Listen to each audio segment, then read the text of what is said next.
Avec maman, on devait parler aujourd'hui des infections. C'est un sujet lourd. Pour parler d'infection, maman, déjà, une seule question. Est-ce qu'il y a une différence entre infection et MST? Est-ce que MST, ce n'est pas infection? Est-ce que infection, c'est MST?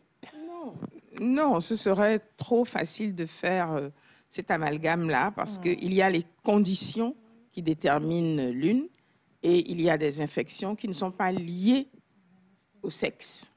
MST, ça veut dire maladie sexuellement transmissible. C'est vrai que tout peut être transmis.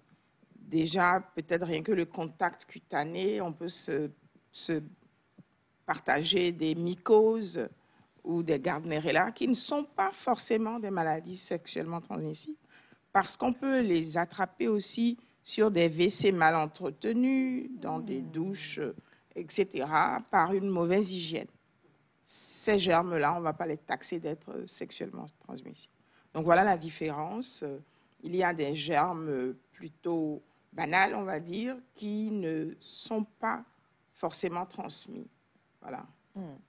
Alors, une deuxième question, parce qu'avant que nous n'ayons ce thème avec vous, on a reçu les questions des téléspectateurs et téléspectatrices. Le sucre serait, à ce qu'il paraît, un vecteur, ou en tout cas un encenseur ou un exalteur d'une certaine information, oui. Un exhausteur d'une certaine infection. Est-ce que c'est au niveau de la femme? Des organes génitaux de la femme. Est-ce que c'est vrai ou est-ce que c'est une intox? Non, non, non, c'est vrai parce que le germe qui est responsable de la mycose, qu'on appelle le candida, DIDA, est un germe dont la structure est la même que le sucre. Donc, quand le milieu est sucré, ce germe-là, il se développe, il est content. Quand vous êtes un fan du fan club et que vous êtes tout le temps dans les glaceries et tout ça, ce germe, il est content, il se multiplie. Donc, nous donnons des interdictions quand vous avez des mycoses à répétition. Quelquefois, ces mycoses à répétition sont le terrain favorable pour détecter un diabète.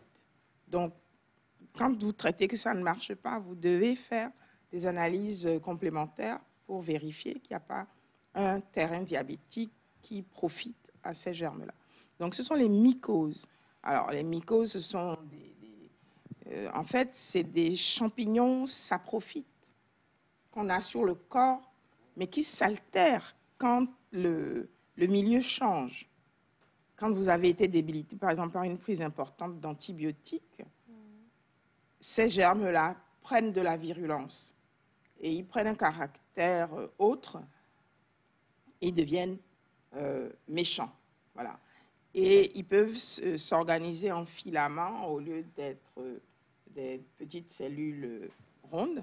Et ça devient irritant, filamenteux, ça gratte énormément. Voilà les caractéristiques de la mycose. Et ça tache à la peau pour donner des taches un peu géographiques, des peaux un peu dépolies qui n'ont plus la brillance normale. Voilà. Donc, quand vous avez des traits comme ça, que ce soit dans l'aine ou au niveau de l'appareil génital, il faut le faire voir au médecin. S'il y a lieu chez la femme, on fait des prélèvements. Chez l'homme, c'est moins manifeste. Hein. Donc, on utilisera des topiques, des crèmes et des solutions antiseptiques. Et chez la femme, souvent, on est obligé de faire un traitement par voie parentérale, par voie orale, même quelquefois des piqûres pour stopper le processus. Okay. Voilà. D'accord. Alors, une dernière question, maman. Vous avez parlé d'hommes.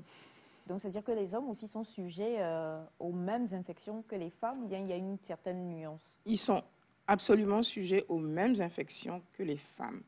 Nous faisons quelquefois des prélèvements urinaires et on trouve des candidats. Oui.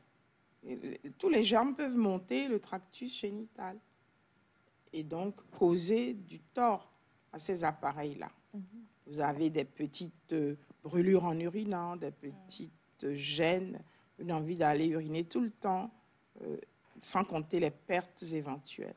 Voilà. Donc, si on a quelque malaise que ce soit, je crois qu'il faut s'adresser à des personnes compétentes pour comprendre Et il y a les analyses qui permettent de faire ce qu'il faut pour rechercher la cause et la traiter très spécifiquement, parce que nous avons des traitements spécifiques, justement. Tant pour les hommes que pour les femmes. Oui, absolument. D'accord. Alors, maman sera encore là pour répondre à vos questions sur les infections, mais on a compris une chose, toutes les infections ne sont pas des maladies sexuellement transmissibles, non. Mais les infections peuvent être transmises. C'est ça? Oui, absolument. On peut choper ça ailleurs et venir transmettre. Voilà. Ah, ok, d'accord. Donc, plus de toilettes publiques. Vous faites attention. Faites attention. Il y a des lingettes. On peut nettoyer avant de s'installer, mais quand même, les toilettes publiques nécessitent... Pas seulement les toilettes publiques, même à la maison. Même à la maison. Si on ne prend pas soin... Voilà. Et si on laisse, mettons, sa savonnière poissée dans l'humidité, on peut attraper des germes. Des fois, tu as des étrangers qui sont venus à la maison, ils sont sales, tout ça. Là. Aïe, aïe, aïe. C'est compliqué. D'accord. Merci. Monsieur Ataï, qu'est-ce que vous avez? Non, rien, ça va. Vous êtes en mission d'observation? Oui, j'observe. Okay. Donc, on ne parle pas. On ne parle pas. Ça marche.